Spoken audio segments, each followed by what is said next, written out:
Y el Señor descendió en la nube y estuvo allí con él, proclamando el nombre del Señor.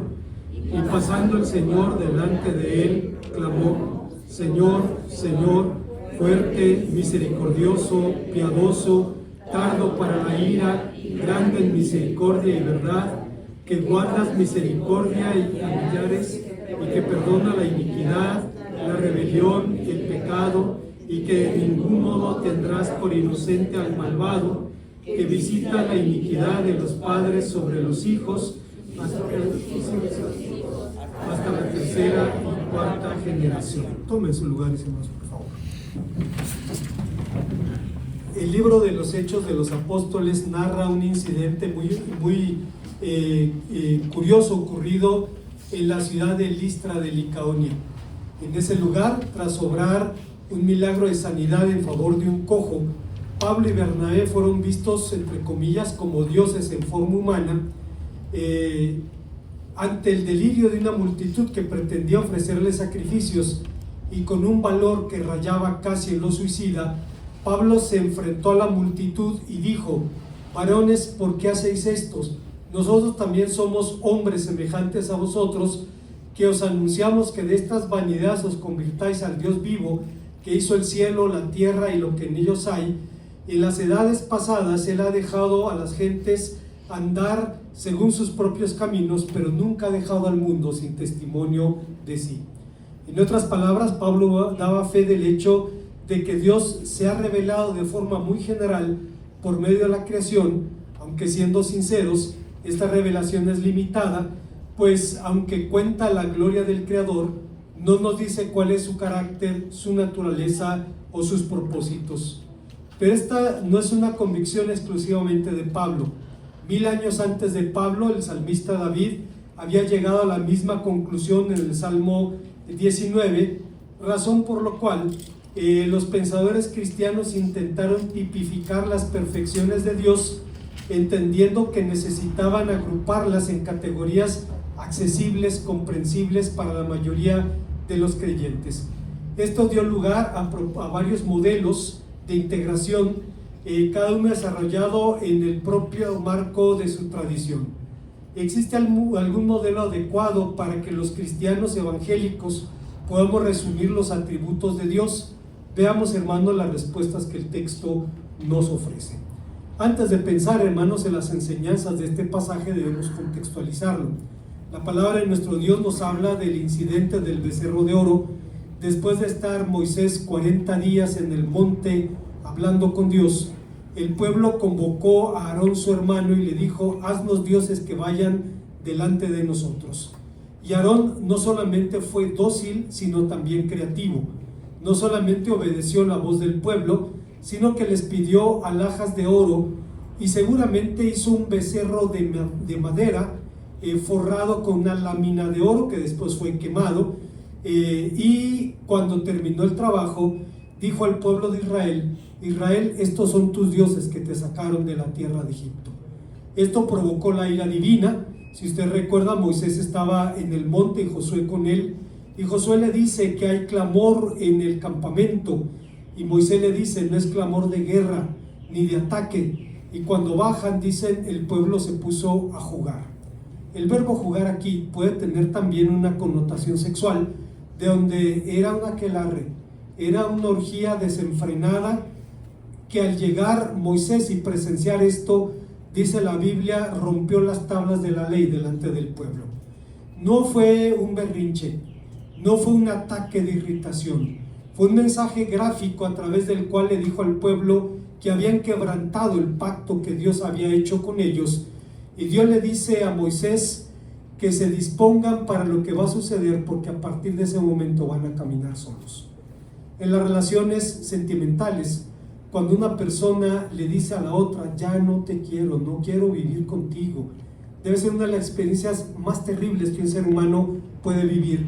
Pues imagínese a Dios diciéndole al pueblo: no voy a seguir con ustedes, porque si siguiera con ustedes los acabaría.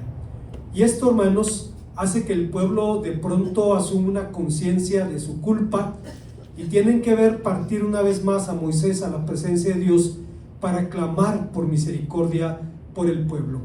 Este pasaje es interesante porque en estos días en particular recordamos la gracia de Dios. Usted sabe que el milagro más grande, el milagro central, el milagro que predica el cristianismo es la encarnación de Dios. Es el hecho de que Dios se hizo hombre, y todos los milagros de la Biblia apuntan a esa realidad o se derivan de esa realidad. Entonces, para que podamos tener un fundamento para esta celebración de la gracia, necesitamos recordar la fuente de la gracia. Y eso me recuerda, hermanos, a un comentarista bíblico judío de la Edad Media del siglo XI, Rashi, quien escribió un comentario sobre el libro de Génesis e introduce su comentario con una pregunta: ¿por qué, si la Torá es un libro de leyes, empieza con el relato de la creación? Y él mismo responde: empieza con el relato de la creación para establecer la soberanía de Dios sobre la tierra. Si Dios ha de ser el máximo legislador, necesitamos acreditar la fuente de su autoridad. Ustedes saben, hermanos, que la propiedad en el mundo se adquiere de tres maneras: se adquiere por creación, se adquiere por compra o se adquiere por conquista. Usted puede comprar el cuadro de la Mona Lisa, pero seguirá siendo de Leonardo. Es de él por creación, aunque físicamente el hombre ya no exista ni posea la obra. La propiedad se adquiere por compra cuando se paga por ella, y se adquiere también por conquista. Y en el caso de Dios, somos posesión suya por creación, por compra y por conquista, porque nos creó, porque nos ha comprado con la sangre de su Hijo, y porque ese amor ha conquistado nuestro corazón. Entonces necesitamos un fundamento desde el cual considerar el hecho de la gracia. Si no, la Navidad será anecdótica. Si no, la Navidad puede ser motivo de miles de sentimientos, pero mientras no lleguemos a la razón última de esta celebración, no estaremos entendiendo su verdadero significado. Hemos titulado este tema los atributos de la misericordia divina, y hay cuando menos tres ideas en el pasaje. En primer lugar, destacamos la necesidad de clasificar los atributos de Dios. En el idioma japonés existe un kanji que significa lo mismo crisis que oportunidad. Pestañas más, pestañas menos. Kiki significa crisis, Kikai significa oportunidad. Desde la mentalidad japonesa, una crisis es una buena oportunidad para el crecimiento y para el desarrollo. Yo recuerdo cuando era adolescente, en los años 70, que se descubrieron reservas de petróleo en la sonda de Campeche. Se decía que México era un país que flotaba sobre un océano de petróleo y que esto iba a impulsar el desarrollo económico de nuestro país. Paralelamente, en el otro lado del mundo, Japón no producía una sola gota de petróleo, y cada gota que utilizaran tenía que ser adquirida en el extranjero. Pero estos eventos apuntaron en direcciones diferentes. Los japoneses se vieron en la necesidad de producir tecnologías de bajo consumo de energía, convirtiéndose en una potencia en la tecnología, mientras que México, aunque flotaba sobre un océano de petróleo, nunca perdió la situación de pobreza en la que se encontraba. Para ello la crisis fue una oportunidad, pero esto no es solo una idea de la cultura japonesa, sino es de hecho también un concepto o una enseñanza bíblica.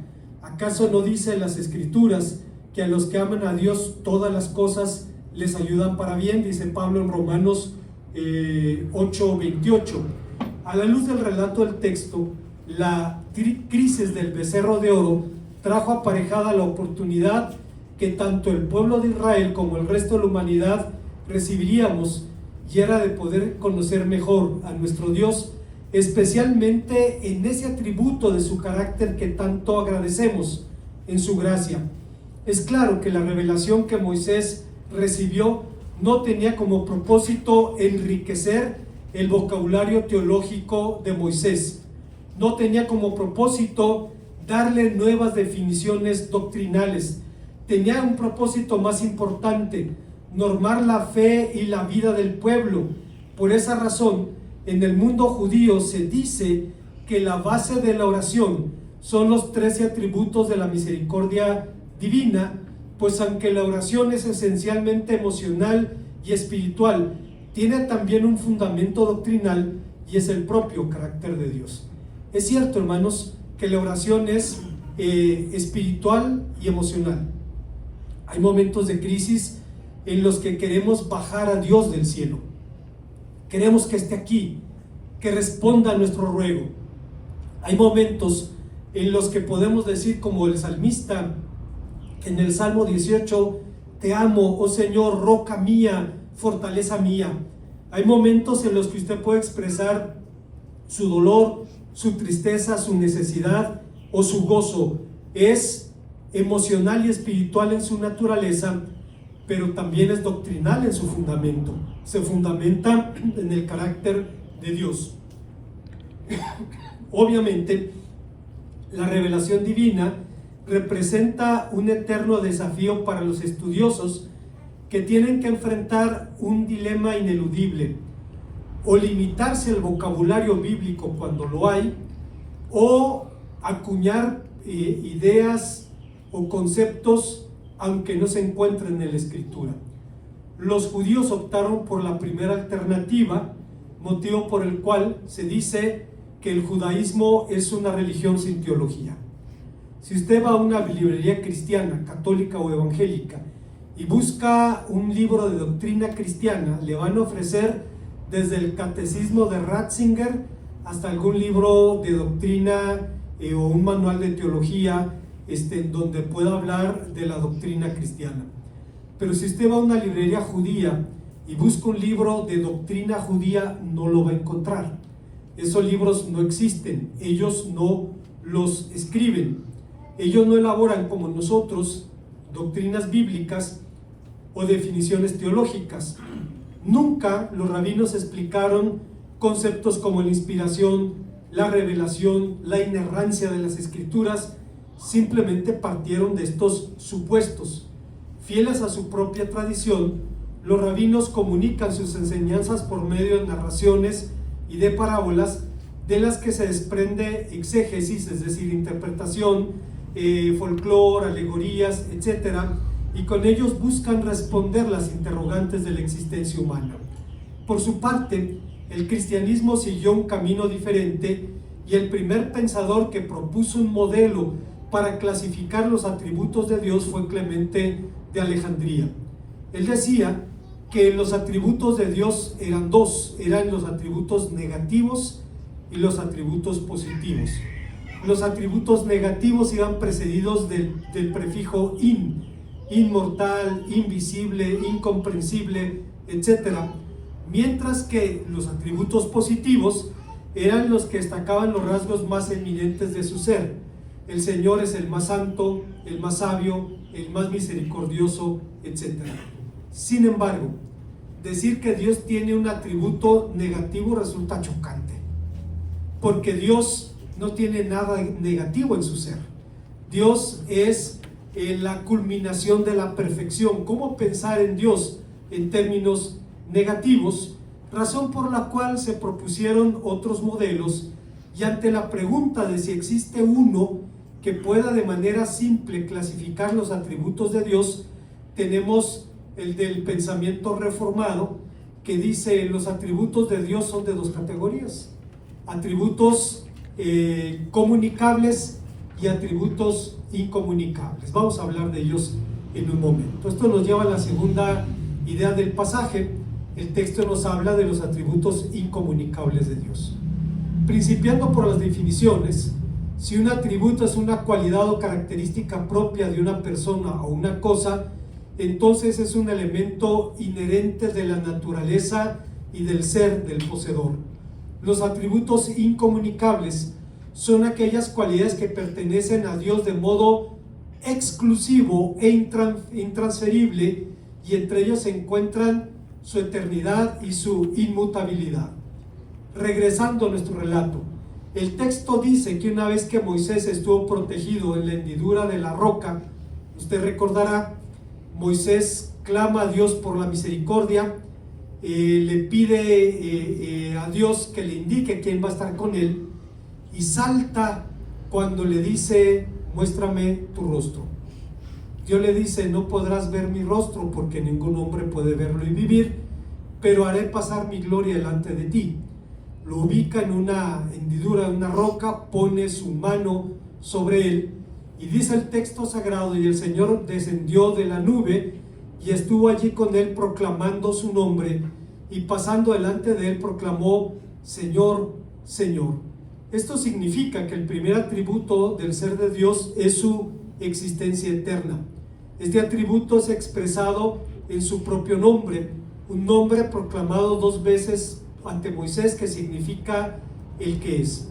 En el pasado, los pensadores judíos discutieron ampliamente sobre este asunto y concluyeron que el nombre alude, nombre con mayúscula, a la existencia sin razón o sin motivo, que la existencia de Dios es su verdadera esencia, porque Dios existe simplemente porque existe. Por tal motivo, Dios es una persona viviente, y llamar viviente al Señor es una reacción inmediata de parte de Israel, en virtud de de que de generación en generación ha estado con su pueblo.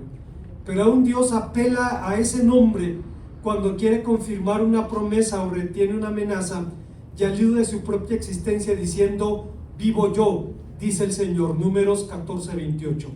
En contraste con las divinidades paganas que mueren y renacen con las épocas del año, esos nadas, esos ídolos muertos, el Dios de Israel es el único Dios viviente. Su eternidad es la garantía de todos sus atributos, razón por la cual cuando Dios jura, dice el autor del epístola a los Hebreos, no habiendo alguien más grande que él por quien jurar, jura por él mismo. Pero por todo lo anterior, un pensador danés, Søren Kierkegaard, acuñó una frase muy interesante cuando dijo: Dios no existe, Dios es. Obviamente, para una persona poco entendida en el asunto, escuchar que el pastor diga Dios no existe lo lleva casi a convocar una sesión de negocios para discutir si va a seguir siendo el pastor de la iglesia o no, porque está predicando una herejía, está diciendo que Dios no existe. Pero si vamos a la etimología de las palabras, la historia es diferente. Usted sabe que la palabra existire en latín significa aparecer, y si algo aparece, por tanto fue creado, y si fue creado va a desaparecer. Así es que Dios no existe, Dios es. Kierkegaard fue un hombre, era muy interesante, nunca se peinaba, traía una melena alborotada, cuestionó muy duramente a la iglesia luterana de Dinamarca, y contaba que en sus tiempos, el siglo XIX, los clérigos daneses decían: el futuro de la iglesia luterana en Dinamarca está asegurado, porque con cada danés que nace, nace un luterano. Y entonces Kierkegaard contaba una parábola, he hablado de esta parábola, y hablaba de un hombre que tenía una cervecería y vendía cada litro de cerveza a 1 centavo menos del costo de proveedor. Con cada litro que vendía perdía 1 centavo, y entonces alguien le dijo: ¿cómo le vas a hacer si estás perdiendo 1 centavo por cada litro? Y el cantinero dijo: la magia está en los números. Y decía: es lo que hace la iglesia luterana, pensando que con cada criatura que nazca, nace un luterano en Dinamarca. Y hermanos, más de 100 años después vemos que Kierkegaard tenía razón. Hoy día Dinamarca es una nación post-cristiana. Los templos son antros, son restaurantes, son discotecas, cualquier cosa, incluso mezquitas antes de templos cristianos. Y es una tragedia. Recuerdo al hermano Jaime Arango, que en alguna ocasión fue a Suecia por razones de trabajo y buscó una iglesia, y encontró una iglesia, y había una mujer chilena allí que vivía en Suecia, y le dijo: pastor, ¿por qué no nos predica hoy? El hermano Arango, quienes lo conocen, es un evangelista fervoroso. Él predicó 25 años en la Alameda Central en la Ciudad de México. Decía mi hermano Marco Ortiz, dice: yo lo recuerdo, cuando era jovencito y pasaba por ahí, veía a alguien predicando en la Alameda Central, era el hermano Jaime Arango. Pues el hermano se pone a predicar en esa iglesia luterana, y cuando termina de predicar, los miembros de la iglesia le quieren arrancar el brazo.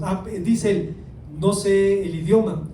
Le dice a la hermana chilena, usted predique en español y yo traduzco al sueco. Y lo hizo, impactó a la iglesia y le querían arrancar el brazo, que se quedara de pastor. Dice, estoy aquí por razones de trabajo. Una situación trágica que ha ocurrido y de la que Kierkegaard estaba consciente, y en su momento, cuando hablaba de Dios, decía, Dios no existe, Dios es. Pero la existencia de Dios trae aparejado otro atributo exclusivo, su inmutabilidad.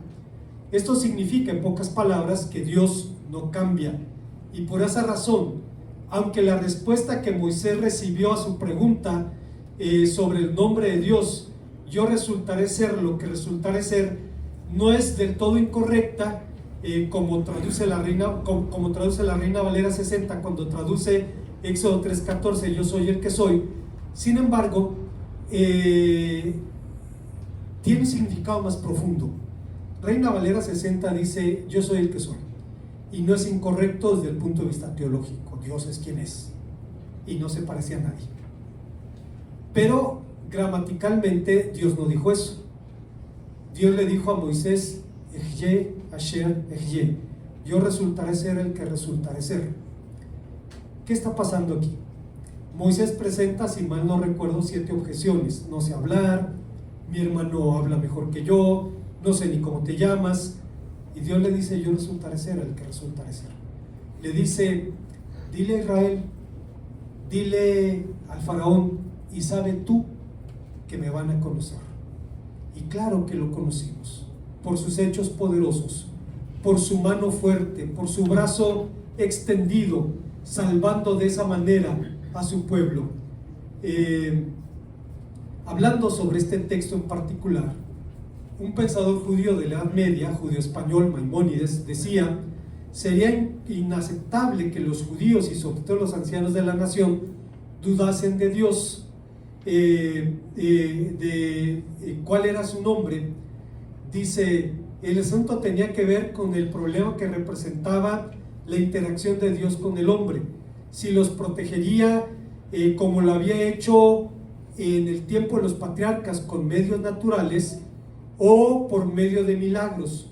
Yo resultaré ser quien resulte ser, significaba entonces, yo estaré con ustedes en sus sufrimientos pequeños y grandes en el futuro. Oren a mí y yo responderé, hay un Dios en Israel que escucha y hace justicia en toda la tierra. Moisés sabía que Dios es inmutable, razón por la cual en la canción del mar dice, Él es la roca cuya obra es perfecta porque todos sus caminos son rectitud, Dios de verdad. Hermanos, el hecho de que Dios sea inmutable es en situaciones de crisis una tabla de salvación en medio del océano. En los tiempos de adversidad usted puede recordar que Dios es fiel a sus promesas. Pareciera sencillo, pero hermanos, tiene implicaciones prácticas a niveles insospechados. Hace un momento en la escuela dominical comentábamos que las capacidades intelectuales en los grupos humanos están estratificadas.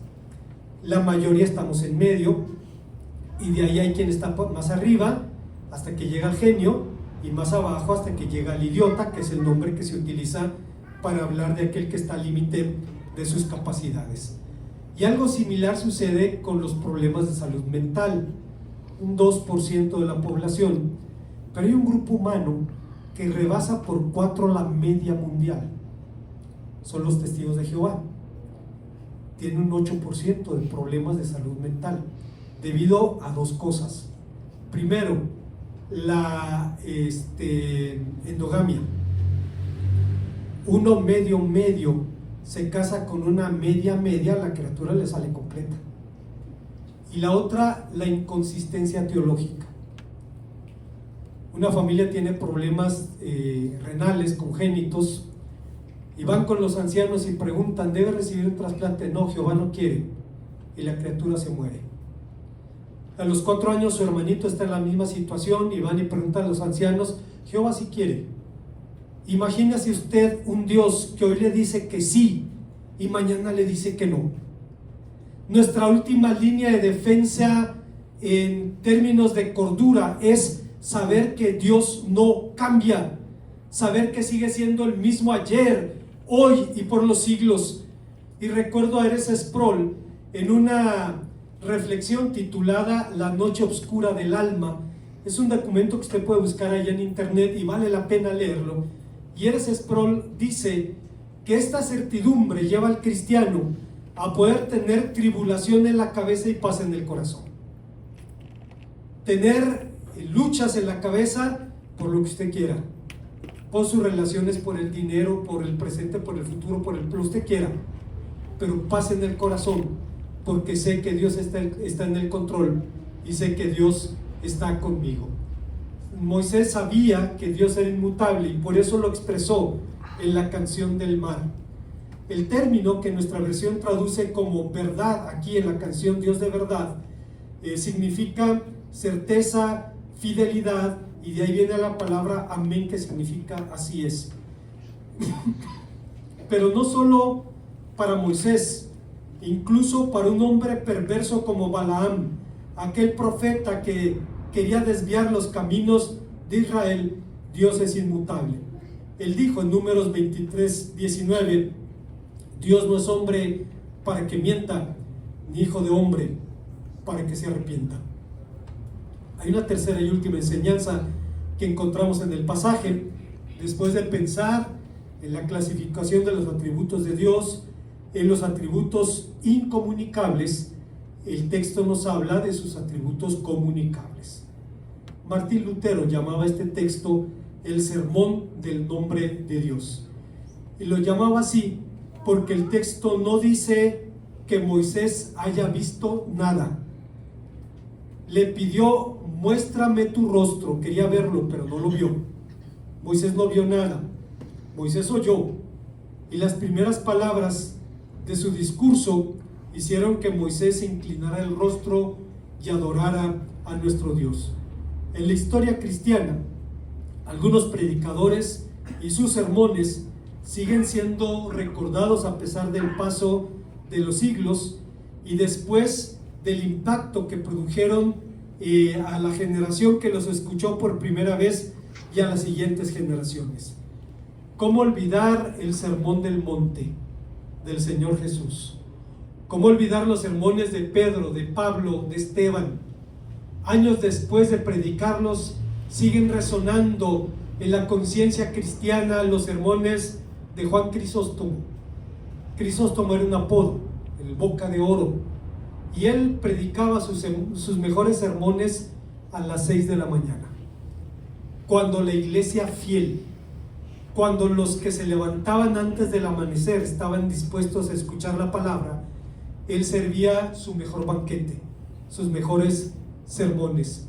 ¿Cómo olvidar los sermones de Agustín de Hipona, de Martín Lutero, de Carlos Spurgeon, de Martin Lloyd Jones, y solo por citar algunos?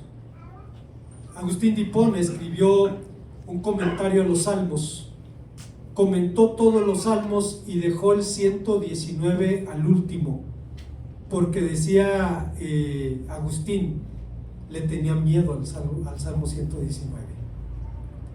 Escribió 30 sermones sobre el Salmo 119.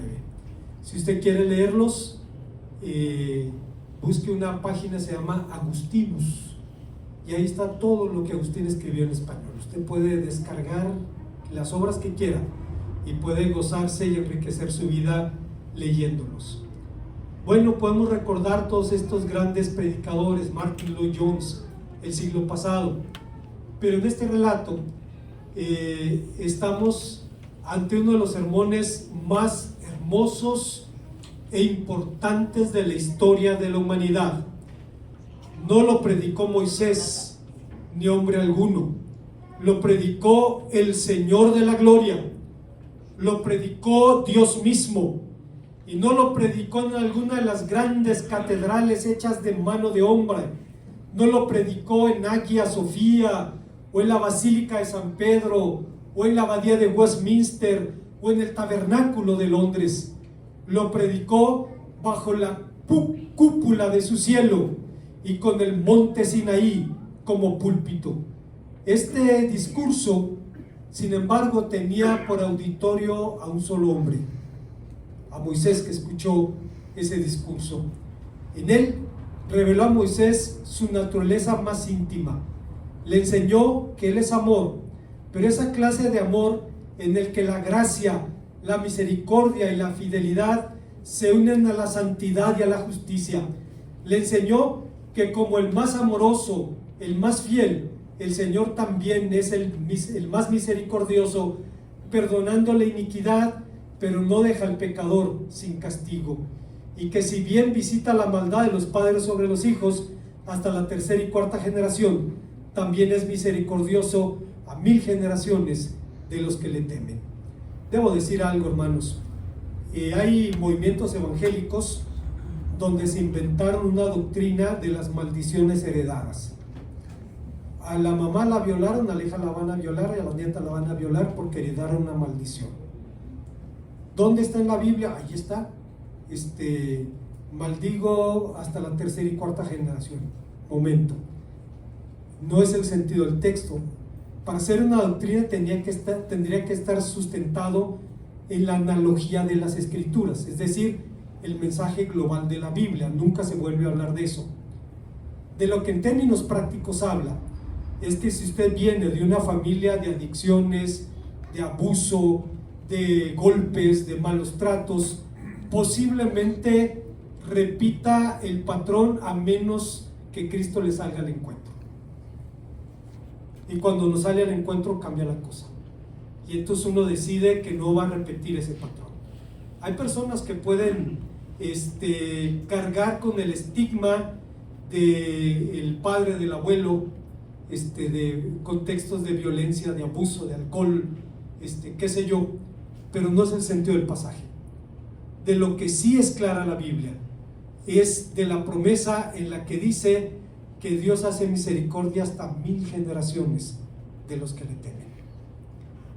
Todas las iglesias, hermanos, no importa el tamaño, la denominación, la doctrina, las prácticas, todas las iglesias del mundo luchan por retener a sus jóvenes. No importa si es la iglesia de moda o si es una pequeña iglesia conservadora, todos luchamos con lo mismo. Pero la diferencia la hace, por un lado, nuestra intercesión y por otro lado, la fidelidad de Dios. Cuando usted y yo oramos por los nuestros, especialmente cuando se apartan del camino de Dios, podemos decirle: Señor, tú dices en tu palabra que guardas misericordias hasta 1000 generaciones. Entonces, por tu fidelidad, por tu palabra, por tu veracidad, por tu amor, te ruego, Señor, que hagas misericordia. Y Dios lo hace.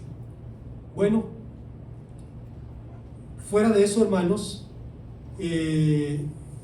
Moisés recibe este mensaje del Señor y Dios le revela lo más íntimo de su ser y de su carácter.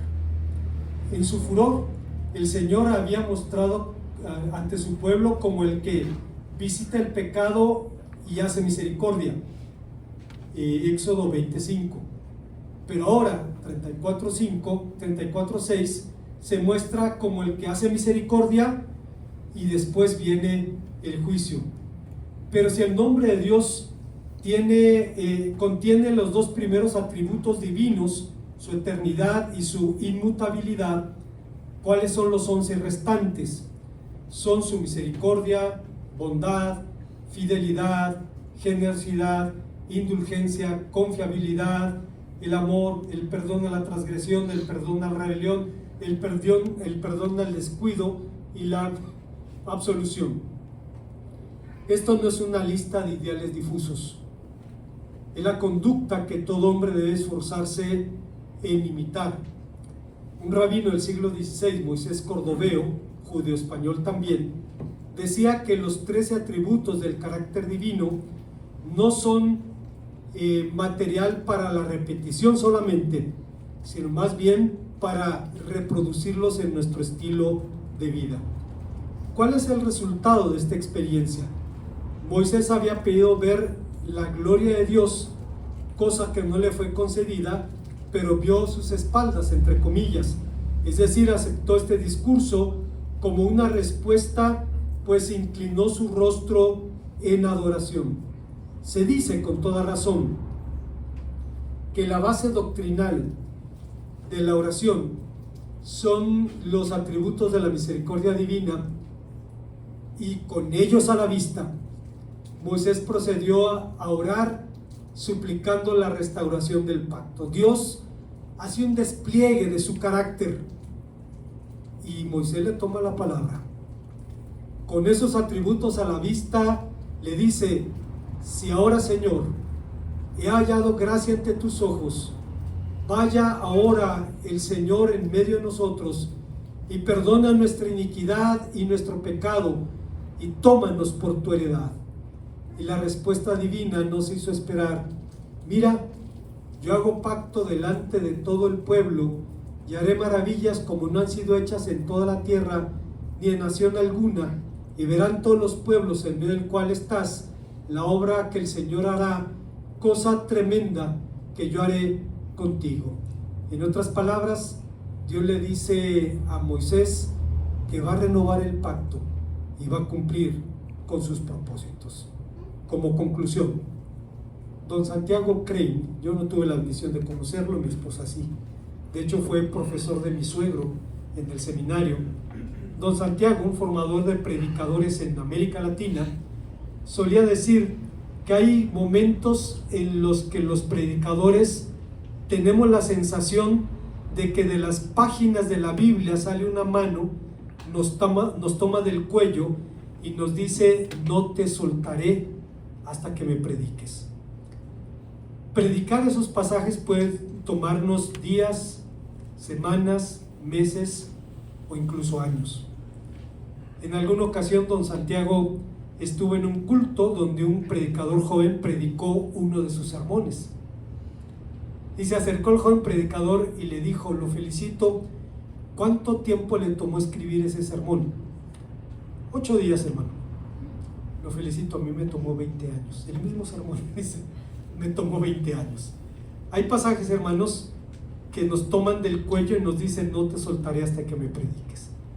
Desde la primera vez que yo leí este pasaje se apoderó de mí y no encontraba la manera de poder compartirlo hasta que finalmente pude ver que no es otra cosa sino el testimonio de la gracia de Dios. Esa visión fue la base de la oración de Moisés y es la base de la oración de todo creyente.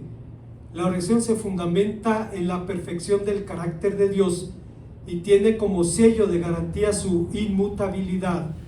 Con las perfecciones de Dios a la vista y ante la inmutabilidad de sus promesas, podemos entonces repetir con convicción las palabras de la canción del mar, donde Moisés dice: Él es la roca cuya obra es perfecta, porque sus caminos son rectitud, Dios de fidelidad, y no hay ninguna iniquidad en él. Termino con esto. Alguien dijo que la fe lleva al cristiano a dar pasos al vacío. Pero William MacDonald, un predicador evangélico del siglo pasado, decía: suena romántico, pero no es verdad. Dice: porque los pasos del cristiano se basan en roca firme, en las promesas divinas.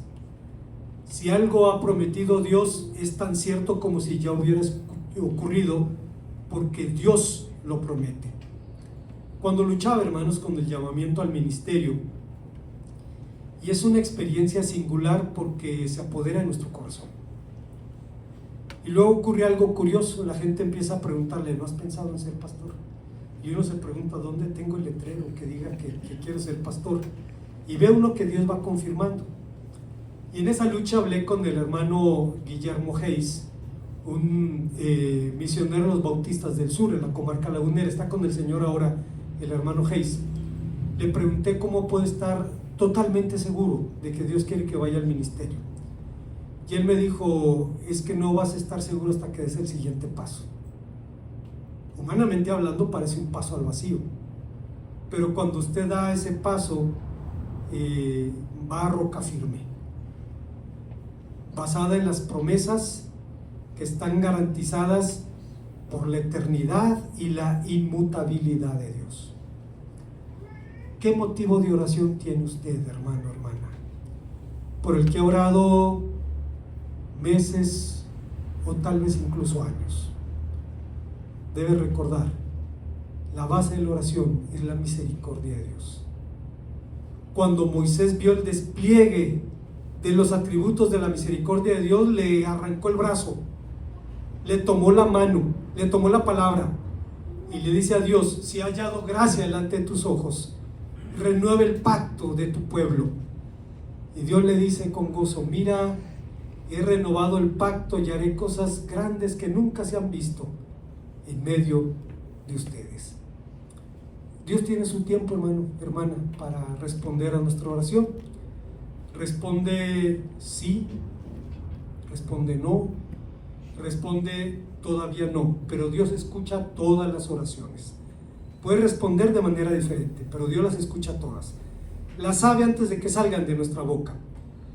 Y con esa confianza, hermanos, de que estamos en las manos de un Dios así, podemos descansar en sus promesas. Oremos a nuestro Dios. Gracias, Padre, una vez más por tu palabra, porque en estos días en los que nos disponemos a hablar de tu amor, de tu gracia, debemos recordar que tienen un fundamento y eres tú mismo, tu carácter, tu naturaleza, tu misericordia, tu eternidad, tu inmutabilidad. Gracias porque no cambias, por ser el mismo ayer, hoy y por los siglos. Bendito seas en Cristo Jesús.